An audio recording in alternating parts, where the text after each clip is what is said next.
പോയി ചോദിക്കും. എന്തോന്ന് ഇങ്ങോട്ടൊന്ന് വെട്ടാനാ? ഒത്തുതീർപ്പിന് എന്തെങ്കിലും വഴിയുണ്ടോ പോയി ചോദിക്കാം. സാറേ സാറ് തന്നെ പോയി ചോദിച്ചാൽ മതി. ഈ ഓരോ കേസുകൾ കൊടുക്കൂലേ, അപ്പൊ ആലോചിക്കണം. എന്ന് വെച്ച് വെട്ടാനൊക്കെ വരുമെന്ന് ഞാൻ അറിഞ്ഞ. ആ വരും. ഇനി കേസ് കൊടുക്കുമ്പം ആലോചിച്ച് കൊടുക്കണം സാറേ. അതിന്ന് പറഞ്ഞ പ്രതികരണങ്ങളൊക്കെ ചിലപ്പോൾ ഇതിനേക്കാളും ഭീകരമായിരിക്കും. പക്ഷേ വിശ്വാസവഞ്ചന അത് ഞാൻ സഹിക്കൂല. ചാവാൻ നേരത്തെ അങ്ങനെ ഒരു വാശി. അത് കയറിയാണോ? ഇല്ലില്ല, ആരും കാണുന്നില്ല ഇവിടെ. ഇതായി എനിക്ക് തോന്നണേ ഇതായിരിക്കും ശരിക്കുള്ള ഗുണ്ട. മറ്റത് വഴികാട്ടിയാണെന്ന് തോന്നുന്നു. വഴികാട്ടിയാ? ഗുണ്ടയ്ക്ക് എന്തോന്ന് വഴികാട്ടി? ഗുണ്ടാശത്തിലോട്ട് വരാൻ വഴികാട്ടണ ആളില്ലേ, ഈ വെട്ടണ വെട്ടൊക്കെ കൃത്യമായിട്ട് പെടലിക്ക് കൊള്ളുന്നുണ്ടോ എന്ന് നോക്കാൻ വന്നായിരിക്കും. അല്ല, ഇത്ര വലിയ കൊട്ടേഷനൊക്കെ ഞാൻ അങ്ങനെയൊന്നും ചെയ്തില്ലടേ.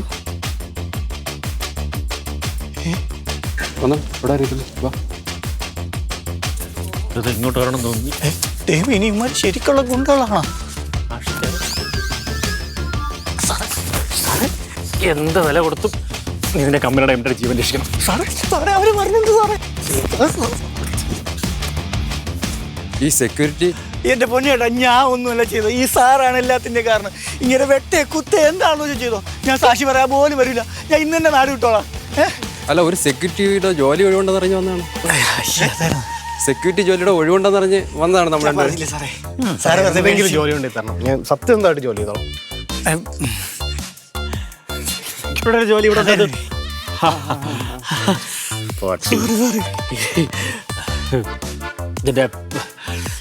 ഞാനിന്ന് കുറച്ച് തിരക്കാണ്. നിങ്ങൾ നാളെ വാട്ടാം.